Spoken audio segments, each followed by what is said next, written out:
여러분 반갑습니다. 지난 한 주도 평안 중에 보내셨나요? 사도행전 산책 성경 공부를 담당하는 이재겸 목사입니다. 지난주 부활절을 보내며 주님의 부활의 기쁜 소식이 또 여러분의 삶 가운데 가득 넘쳐서 주님의 부활이 여러분의 삶에 새로운 힘과 소망을 주는 은혜가 가득 넘치는 한 주간이 되실 수 있기를 바랍니다. 이번 학기 계속해서 사도행전의 말씀을 함께 공부하고 있는데요. 오늘 우리가 함께 살펴볼 말씀은 사도행전 11장에서 12장의 말씀입니다. 오늘 말씀을 공부하기 전에 우리 지난 시간에 공부했던 사도행전 9장에서 10장까지의 말씀을 다시 한번 정리해 보도록 하겠습니다. 초대교회 스데반의 순교 후에 예루살렘 교회에 많은 핍박이 내리게 되면서 그 핍박의 최앞에서 활동하던 그 사울의 위협과 살기가 여전히 등등했음을 알 수 있었는데요. 사울의 살기는 예루살렘에 있는 성도들에게 뿐만 아니라 예루살렘에서 약 200km나 떨어져 있는 다메섹에 있는 예수를 믿는 성도들의 소식을 듣고도 멈출 수 없었습니다. 그래서 사울은 다메섹에서 예수를 믿는 자들을 붙잡아 예루살렘으로 데려오고자 대제사장에게 가서 이들을 체포해 올 수 있도록 이를 허가해 주는 공문을 대제사장에게 요청하였고, 결국 공문을 받아 다메섹으로 향하던 중에 부활하신 예수님을 만나게 되었습니다. 주님을 만나 두 눈이 보이지 않았던 사울은 사람들의 손에 이끌려 다메섹으로 가서 주님의 제자였던 아나니아로부터 하나님의 말씀을 전해 듣게 되었고, 회개함으로 세례를 받고 주님의 참된 제자가 되었습니다. 그러나 그렇게 갑자기 변했던 사울을 향해 성도들은 믿을 수가 없었습니다. 도리어 사울과 같은 패였던 유대인들조차 며칠 만에 변절하여 이제는 예수 그리스도를 증거하는 그 사울을 죽이고자 하고, 사울은 도움을 얻고 예루살렘으로 도망을 치게 되었습니다. 그리고 예루살렘에서 바나바의 소개로 제자들과 사귀며 복음을 전해보려 했지만 여전히 그들의 편견으로 인해 어려움에 부딪히게 되었고, 결국 자신을 죽이려는 위협을 피해 자신의 고향 다소로 내려갈 수밖에 없게 되고 말았습니다. 그렇게 사울이 고향 다소에 내려가 있는 사이에 베드로가 룻다와 욥바에서 놀라운 사역을 보여주었으며, 가이사랴의 이탈리아 부대의 군대 백부장이었던 고넬료와의 만남을 통해 베드로는 유대인으로 자신이 가지고 있던 이방인에 대한 편견, 또한 복음에 대한 편견을 모두 내려놓게 되므로 이제 이방인들에게도 하나님의 구원이 임하게 됨을 알 수 있게 되었습니다. 여기까지가 바로 지난 시간 우리가 살펴본 사도행전 9장에서 10장까지의 말씀인데요. 오늘 우리가 함께 살펴볼 말씀은 사도행전 11장에서 12장의 말씀입니다. 오늘은 베드로와 고넬료의 사건으로 이제 이방인들을 향한 구원의 문이 열리게 됨을 알게 되면서 보다 더 구체적인 이방인 선교의 시작의 시발점이 되었던 안디옥 교회가 시작된 이야기, 그리고 계속되는 헤롯 왕의 핍박으로 인해 순교한 야고보와 체포되었지만 또 하나님의 은혜로 풀려나게 된 베드로의 이야기가 기록되어 있습니다. 이제 오늘 말씀을 자세히 살펴보도록 하겠습니다. 먼저 11장의 말씀부터 살펴보게 되면 가이사랴에서 고넬료와 베드로의 이야기를 통해 이방인들도 하나님의 말씀을 받게 되므로 이제 이방인들에게도 하나님의 구원이 임하게 되었다는 소식이 유대에 있는 사도들과 형제들에게도 전해지게 되었습니다. 그러나 기존의 전통적인 유대주의적 편견에 여전히 사로잡혀 있던 이 유대인들은 이방인들에게 구원이 임하게 되었다는 소식을 인정하기가 몹시 어려웠습니다. 왜냐하면 이들은 예수님을 믿고 있었지만 그들이 그동안 지켜왔던 모세의 율법을 지키는 것 역시 그들의 신앙에 있어서 핵심과도 같이 여겼기 때문이었습니다. 그래서 이들이 가진 율법의 가장 큰 틀 가운데 하나는 누구든지 하나님의 자녀가 되고 구원을 얻은 자가 되기 위해서는 할례를 받아야만 했습니다. 그렇다 보니 자신들처럼 할례를 받지 않은 이방인들이 구원을 받게 된다라는 그 말을 듣고 이들은 도저히 인정할 수가 없었던 것입니다. 그래서 이들은 가이사랴에서 예루살렘으로 돌아온 베드로를 향해 비난을 퍼붓기 시작했는데요. 사실 이런 할례를 중시 여기는 유대인들에게는 이방인들에게 복음을 전했다라는 그 문제보다 베드로가 무할례자인 그 이방인들의 집에 들어간 것 자체가 그들에게는 더 큰 문제로 여겨지기도 했습니다. 그래서 이들은 그러한 베드로를 향해 맹렬한 비난을 퍼붓게 되었던 것 같습니다. 이렇게 자신을 향해 맹비난을 하는 유대인들을 향해 베드로가 자신이 경험했던 일들을 설명해 주기 시작하는데요. 자신이 요바에서 경험했던 환상을 다시금 설명해 주면서 자신도 처음에는 당신들과 같은 입장이었지만 하나님께서 그에게 세 차례나 환상을 주시면서 그 뜻을 의아해하고 있는 나에게 천사들을 보내주시고 또 그들과 함께 고넬료에게 가게 하셔서 고넬료의 집이 구원받을 말씀을 자신에게 이르게 해주셨다라고 설명해 주었습니다. 그리고 베드로는 그렇게 자신이 고넬료의 집에 가서 구원받을 말씀을 그들에게 선포했을 때 성령이 그들에게 처음 우리에게 하신 것, 오순절 마가의 다락방에서 임하셨던 것 같이 성령이 우리에게 내리게 되었다라고 설명해 주었습니다. 그래서 베드로는 하나님께서 오순절 마가의 다락방에서 우리에게 주신 성령의 선물을 고넬료에게도 주셨으니 내가 누구이기에 하나님을 능히 맡겠느냐며 이 모든 일은 자신이 한 것이 아니라 하나님께서 주신 것이라고 설명해 주었습니다. 이런 베드로의 설명을 듣게 된 유대에 있는 사도들과 형제들은 베드로의 말을 듣고 잠잠하여 하나님께 영광을 돌리고 하나님께서도 이 이방인들에게 생명을 얻게, 다시 말하면 이방인들에게도 구원을 선물로 주셨음을 인정해 주게 되었습니다. 이로써 베드로뿐만 아니라 예루살렘에 있던 사도들과 형제들도 이제는 이방인들에게도 구원이 있음을 공식적으로 인정하게 되었고 또한 이방인들을 향한 선교가 본격적으로 허락되게 되었습니다.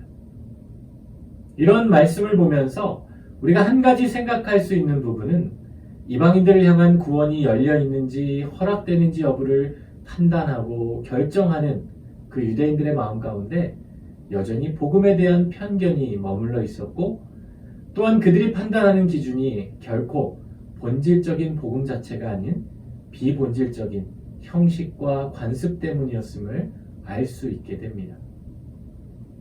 그러한 편견을 가지고 그들이 지금까지 지켜왔던 그 관습과 형식을 마치 본질로 여기고 있었기에 그들은 비본질적인 것을 지켜야만 구원을 받을 수 있다라고 믿고 있었던 것입니다.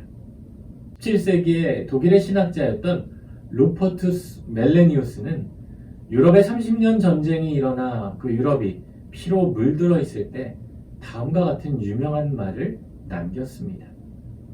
본질적인 것에는 일치를, 비본질적인 것에는 자유를, 모든 일에는 사랑을.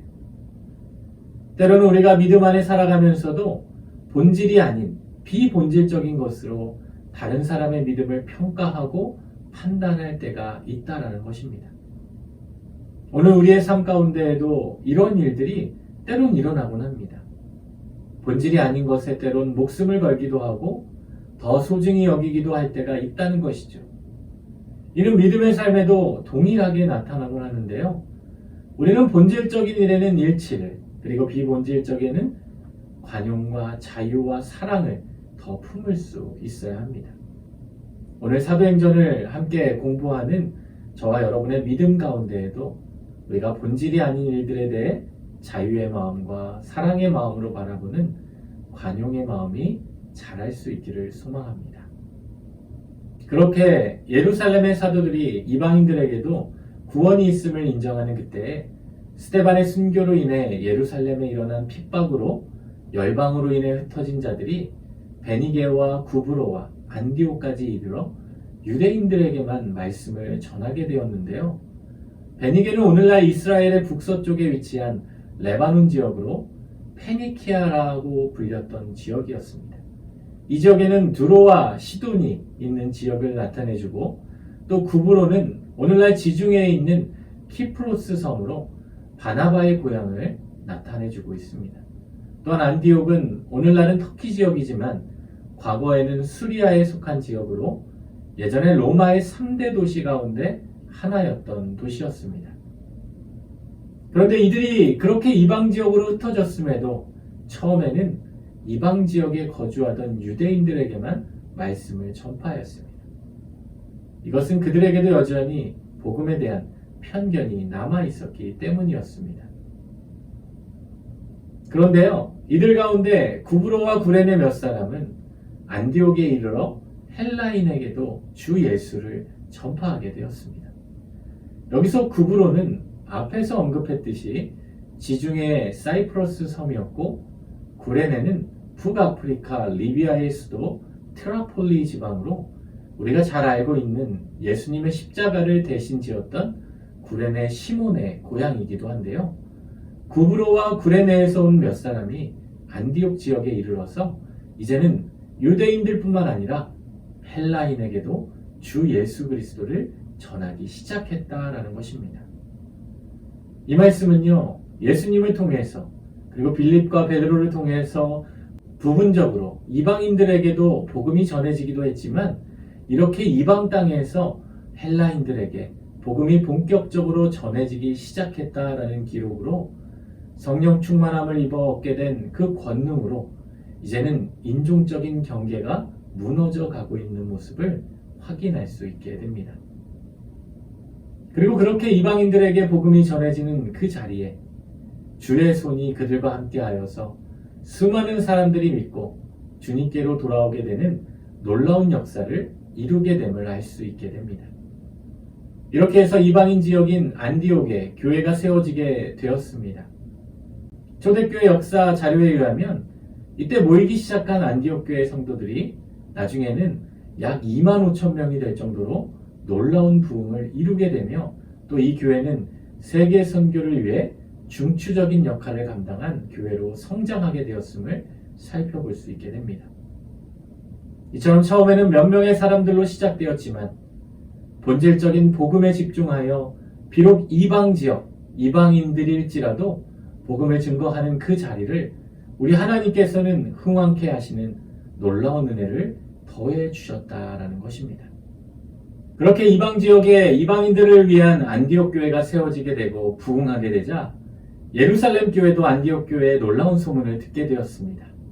그래서 예루살렘 교회는 이들의 신앙을 지도하고 격려해 주기 위해서 지도자를 파송해 주게 되었는데요. 그 사람이 누구였냐면 바로 바나바였습니다.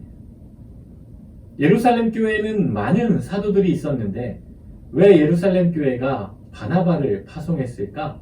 우리가 생각해 보면 우선은 바나바도 다른 사도들만큼의 믿음의 역량을 가진 자였기 때문이었습니다. 또한 바나바의 성품이 다른 사람들을 세워주고 격려해주는 은사가 있는 자였기에 안디옥 교회의 기쁜 소식을 듣고 이들을 위해 지도하고 가르치려는 목적뿐만 아니라 안디옥 교회를 격려해주고 또 세워주는 목적도 포함되어 있음을 알 수 있게 됩니다. 또한 안디옥 교회를 처음 시작했던 자들이 구브로와 구레네 몇 사람이었는데요. 바나바가 바로 그 구브로 출신이었기 때문에 바나바의 파송은 안디옥 교회로서는 더더욱 큰 의미가 있었다라고 볼 수 있습니다. 그래서 바나바는 예루살렘 교회의 뜻을 따라 안디옥 교회로 내려가 그 교회를 통해 인도하시는 하나님의 은혜를 보고 기뻐하였고 모든 사람에게 굳건한 마음으로 주님과 함께 머물러 있으라 권면해 주었습니다. 이런 권면의 말씀을 들은 안디옥 교회 성도들도 바나바는 착한 사람이고 또 그는 성령과 믿음이 충만한 사람임을 잘 알고 있었기에 바나바의 교훈을 기쁨으로 받아들이게 되어서 이들 모두가 한 마음이 되어 큰 무리가 안디옥 교회에 더해지게 되었음을 알 수 있게 됩니다.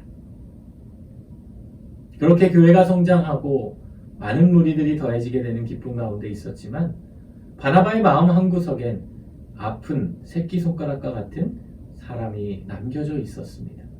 그는 바로 사울이었습니다. 부활하신 예수님을 만나 회개하고 이제는 복음의 일꾼으로 살고자 결심하고 다짐했지만 또한 자신이 예루살렘에 있는 사도들에게 그 사울을 직접 소개해 주면서까지 그를 세워주려고 노력해 보았지만 결국 바나바의 의도와 달리 사울은 때를 얻지 못하고 자신의 고향 다소에 내려갈 수밖에 없게 되었는데요. 모든 사람이 이 사울을 잊고 있었지만 하나님은 사울을 기억하고 계셨고 또 하나님의 사람 바나바를 통해 다시금 그 사울을 찾게 해 주셨습니다. 그래서 바나바는 사울의 고향인 다소로 내려가 그 사울을 찾으러 가게 되었습니다. 그렇게 바나바는 다소에서 사울을 찾아서 또 그를 안디옥으로 데리고 와서 사울과 함께 그 안디옥에서 1년간 안디옥에 있는 큰 무리를 가르치게 되었는데요. 그렇게 사울과 바나바가 함께 귀한 사역을 감당하게 되고 나서야 안디옥에서 비로소 그리스도인이라 일컬음을 받게 되었습니다. 여기서 그리스도인이다 라는 표현은요, 그리스도에게 속한 자들이라는 의미로 오늘날 우리 예수님을 믿고 따르는 성도들을 의미해주는 말인데요. 사실 이 말은 처음에는 조롱과 야유의 의미가 담겨져 있는 말이었습니다. 왜냐하면 이는 예수를 믿는 자들을 그 유대교 신자들과 분리시키기 위해 불려진 이름이었기 때문이었습니다. 당시 로마의 시저의 군인들은 시저인으로 또 폼페이의 군인들을 폼페이인으로 부르곤 했는데요. 그리스도를 믿고 따르는 자들을 지칭하기 위해서 그리스도인이라는 이름으로 부르곤 했다는 것입니다.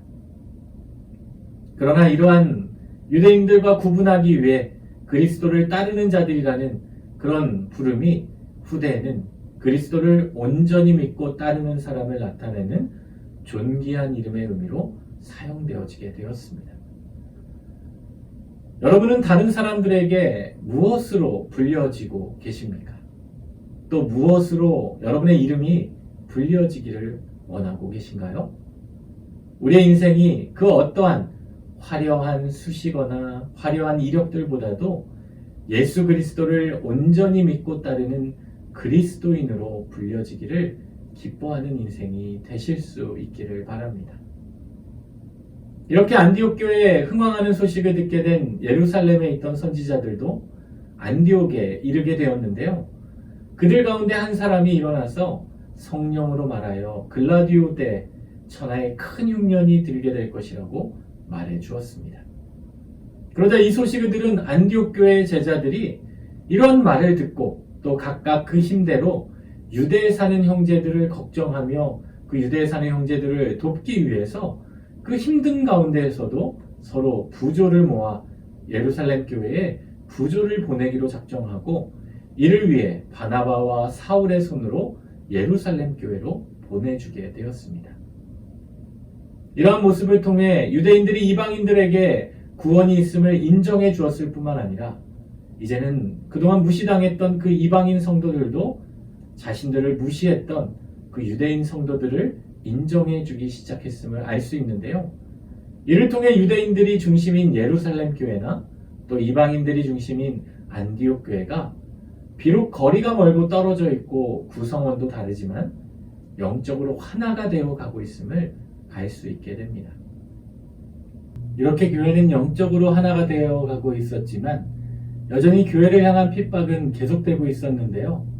예수님 당시 유학사를 지시했던 헤롯 대왕의 손자 헤롯 아그리빠 1세인 헤롯 왕이 유대교인들의 호의를 얻고자 그리스도인들을 계속해서 박해하기 시작했습니다. 그래서 헤롯은 결국 예수님의 제자 가운데 요한의 형제 야고보를 칼로 죽이게 되고 말았습니다. 헤롯이 야고보를 죽였다라는 소식을 듣고 유대인들이 기뻐하게 되자 헤롯은 유대인들의 환심을 더 얻기 위해서 더욱더 열심을 내어서 이번에는 베드로를 잡으려고 했는데요.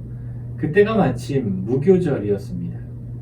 무교절은 6월절 절기였기에 많은 유대인들이 6월절을 지키기 위해서 예루살렘으로 모여드는 시기였기 때문에 헤롯은 많은 유대인들의 환심을 얻고자 베드로를 붙잡아 옥에 가두고 군인 4씩 4패에 맡겨 그 그 베드로를 지키게 하였습니다. 그리고 유월절이 지나고 나면 백성들 앞에서 베드로를 끌어내어 야고보처럼 죽이고자 하였습니다. 그런 헤롯의 계략대로 베드로는 옥에 갇히게 되었고 또 교회는 그 베드로를 위하여 간절히 하나님께 모여 기도하였습니다. 그렇게 교회들이 모여 옥에 갇힌 베드로를 위해 간절히 기도하게 되자 호련히 주의 사자가 나타나 베드로의 옆구리를 쳐서 깨워 급히 일어나라 하고 쇠사슬이 그 손에서 벗어지게 되었는데요. 이어서 천사는 베드로에게 띠를 띠고 신을 신고 겉옷을 입고 따라오라 하여 베드로가 나와 따라가게 되었습니다. 사실 그때까지만 해도 베드로는 이게 생시인 줄 알지 못하고 환상을 보는 줄로 알고 있었는데요. 첫째와 둘째 파수를 지나 시내로 통하는 쇠문에 이르게 되고 그 문이 저절로 열려서 그가 나와 한 거리를 지나게 되자 나타났던 천사가 떠나게 되었습니다. 그리고 그제서야 베드로는 이 모든 것이 환상이 아닌 주께서 그의 천사를 보내어 나를 헤롯의 손과 유대 백성의 모든 기대에서 벗어나게 하신 줄로 알게 되었습니다. 이렇게 자신이 풀려난 사실을 깨닫게 된 베드로는 마가라 하는 요한의 어머니 마리아의 집으로 향했는데요.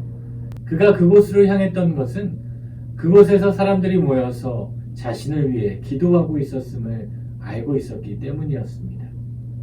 그래서 자신을 위해 기도하는 이들에게 한시라도 빨리 다가가 여러분의 기도대로 내가 이렇게 풀려났음을 증거하고 싶었을 겁니다. 그래서 베드로는 마가 요한의 어머니 집으로 향해서 그 집 문을 두드리기 시작하는데요.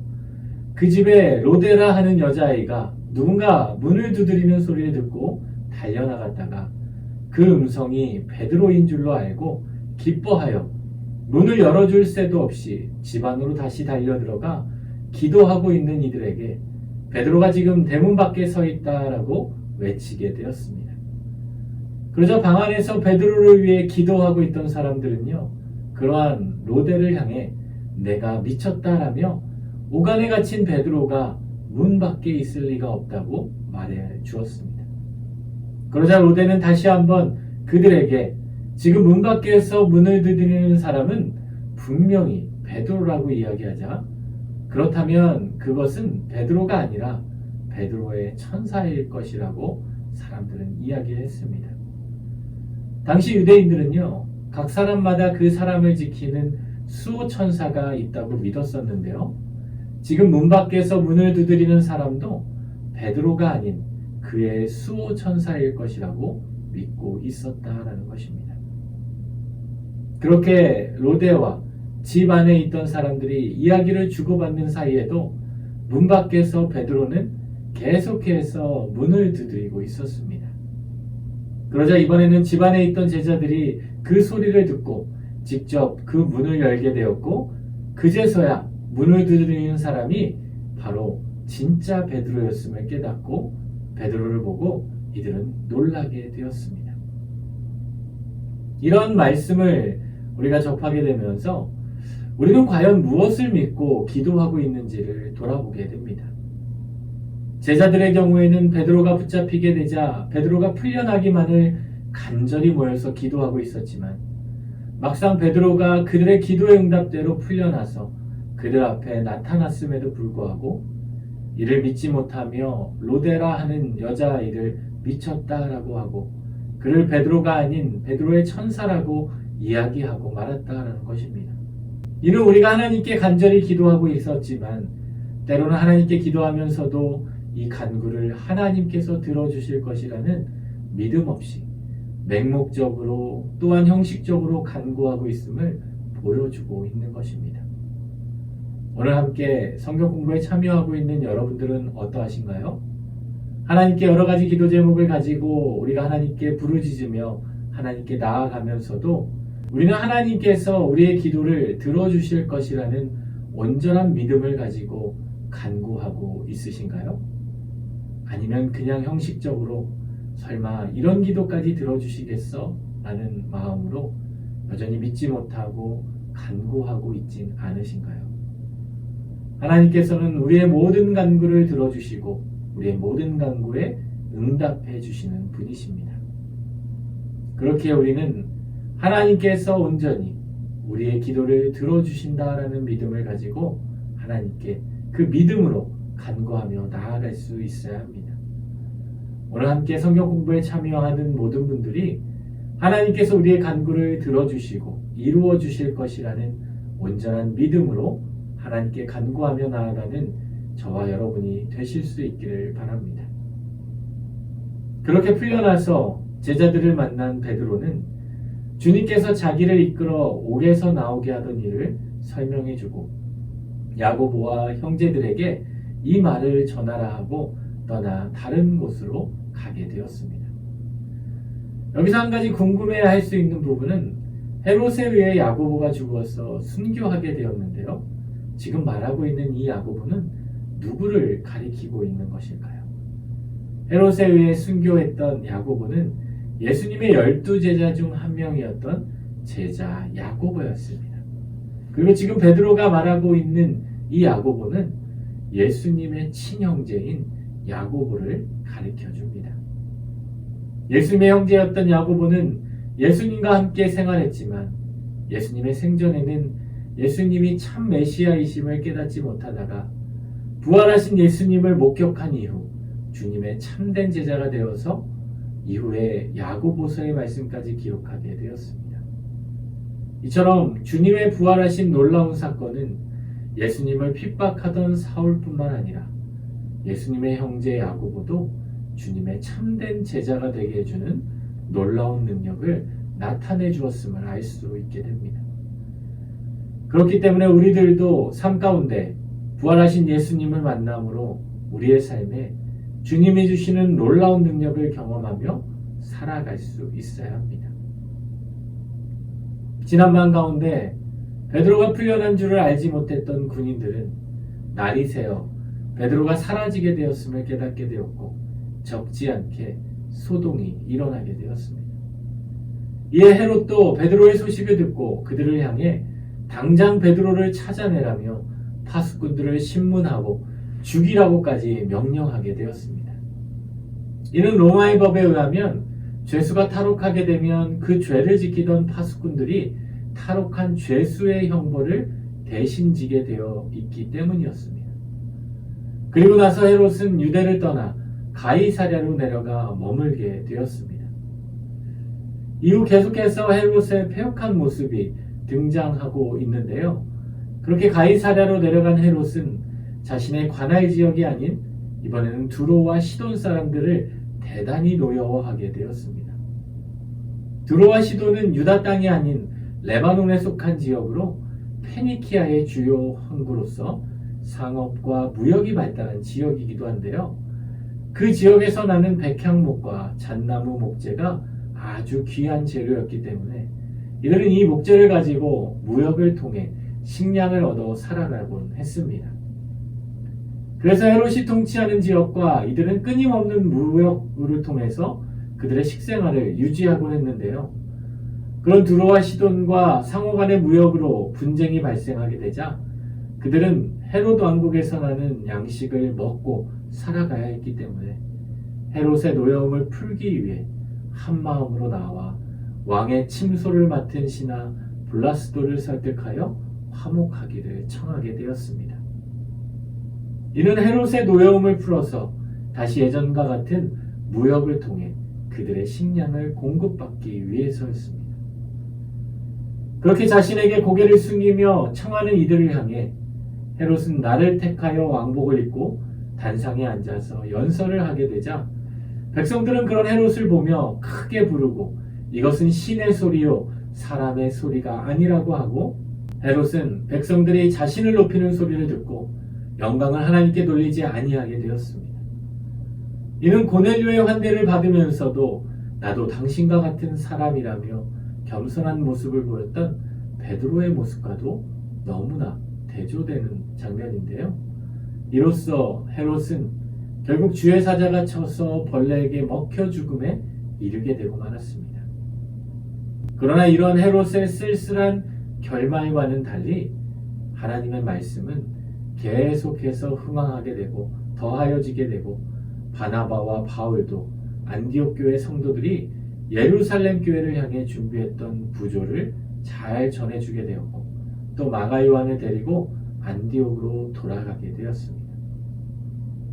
오늘 이렇게 사도행전 11장에서 12장의 말씀을 함께 살펴보았는데요.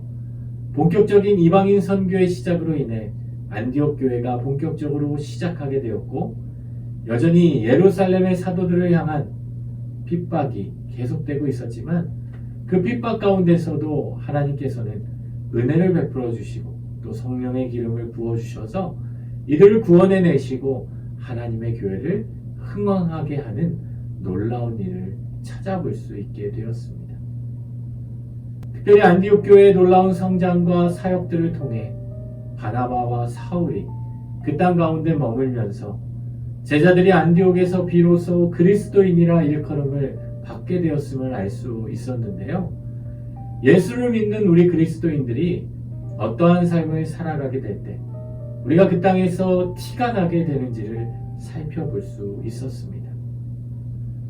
먼저는 우리가 그 땅 가운데 예수님의 소식을 전하며 살아갈 때 그 땅 가운데 그리스도인이라 불리어지게 됩니다. 사랑은 고백되지 않으면 참된 사랑이 될 수 없습니다. 주님을 향한 사랑, 주님이 주신 그 사랑을 고백하며 전하는 자들이 우리는 될 수 있어야 합니다. 또한 예수님의 사랑을 실천하며 살아갈 수 있어야 합니다. 우리의 삶에 주님으로부터 받은 그 은혜와 사랑을 이제는 많은 이들에게 전하고 또 그 사랑을 실천하며 살아갈 때 오늘 우리들의 삶이 그리스도인으로 불려지게 되는 명예를 얻을 수 있게 된다는 것입니다.